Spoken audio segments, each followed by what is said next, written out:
Hello students, welcome to NIRS Education channel. Let us continue the lesson, a house is not a home. In our previous session, we came to know that the writer joined a new school. His friends were sent to different high school.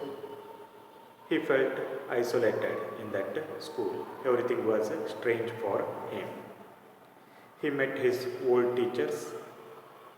They comforted him, telling he would adjust to that new school very soon. And after that, one Sunday, he was doing his homework. His cat was lying on the top of his papers. It was purring and occasionally sweating at his pen for entertainment sake. Now let's continue the lesson. She was never far from me. I had rescued her when she was a kitten, and somehow she knew that I was the one responsible for giving her the good life. She was never far from me. She means cat. Cat, it always accompanied the writer. I had rescued her when she was a kitten.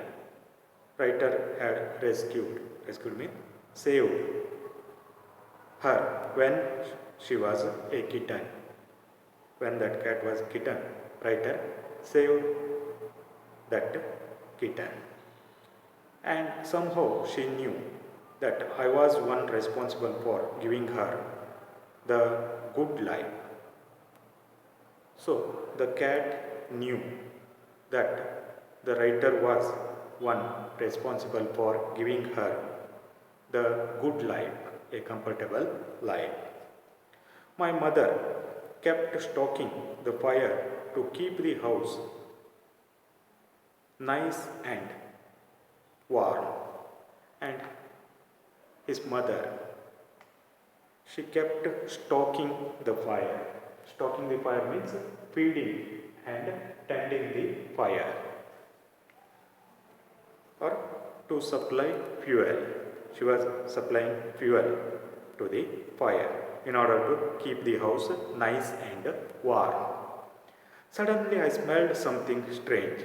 Suddenly he got a smell, and then I noticed it. Then he saw smoke pouring in through the seams of ceiling. Smoke pouring in. Pouring in means flowing in. It was moving through the seams of ceiling. Smoke was moving towards ceiling. The smoke began to fill the room so quickly that we could barely see. The smoke began to fill the room quickly that they could barely see. They could not see anything in front of them. Groping. Groping means to search blindly or to feel with the hands in dark. Groping our way to the front door. Then in the darkness only they moved forward. They moved towards front door. We all ran out into the front yard. They ran into the front yard, he and his mother. By the time we made our way outside, the whole roof was engulfed. When they came out, the whole roof was engulfed in flames. The whole roof was engulfed. Engulfed means to cover. Okay, covered. Whole roof was covered in flames. Flames means the visible part of fire. And it was spreading quickly. And fire was spreading quickly. I ran to the neighbors to call the fire department. While I watched my mother run back into the house. He ran to the neighbors to call the fire department. And that time he saw his mother run back into the house. Again she was running into the house. My mother then ran out of the house carrying a small metal box full of important documents.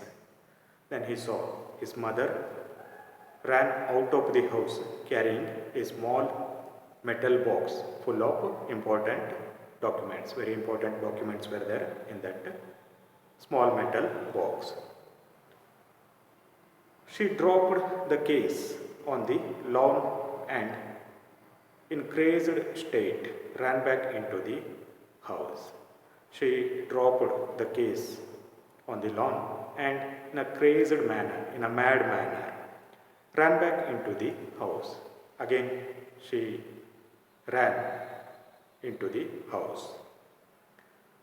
I knew what she was after. Writer knew why she is running again.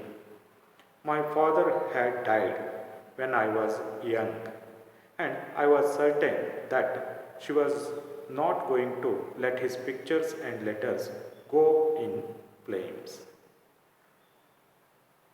Writer's father died when he was young, and he was sure that his mother was not going to let his father's pictures and letters go up in flames. In order to save the pictures and letters of writer's father, his mother was running inside again.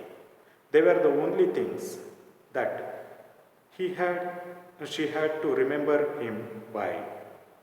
Those letters and pictures were very important for his mother, for him also, because they were the only things that she had to remember him by.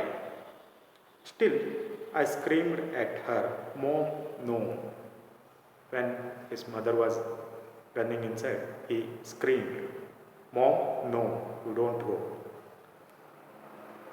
I was about to run after her when I felt a large hand hold me back, and he was also about to run after her. He was about to follow her. Then he felt a large hand hold him back. Someone was holding him. A large hand was holding him. It was fireman. Fireman was holding him. I hadn't even noticed that the street had already filled with fire trucks. In this panicked condition, he hadn't noticed that the street had already filled with fire trucks. I was trying to free myself from his grasp, yelling, "You don't understand. My mother is in there." Then he tried to free himself from his grasp. Grasp means hold. Yelling, and he was screaming, "You won't understand. My mother is in there." And he screamed, "You don't understand. My mother is in there."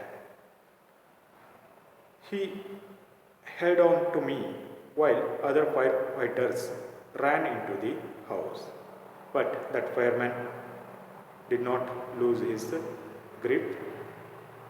He was holding the writer while other firefighters ran into the house. Other firefighters, they ran into the house.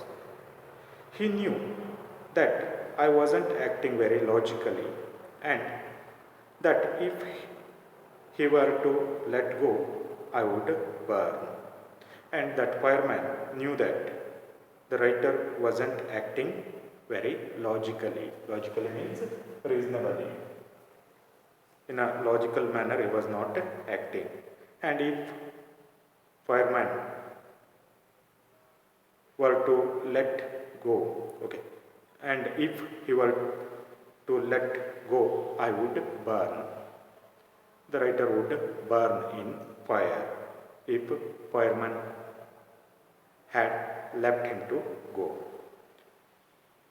He was right. Actually, fireman was right there. It's all right. They will get her, he said. And he said, it's all right. You don't worry about your mother. They will get her, he said. They will bring back your mother. Other firefighters, they will bring back your mother. Like this, he said. Okay, let us stop here. We shall continue in the next session. Thank you for watching.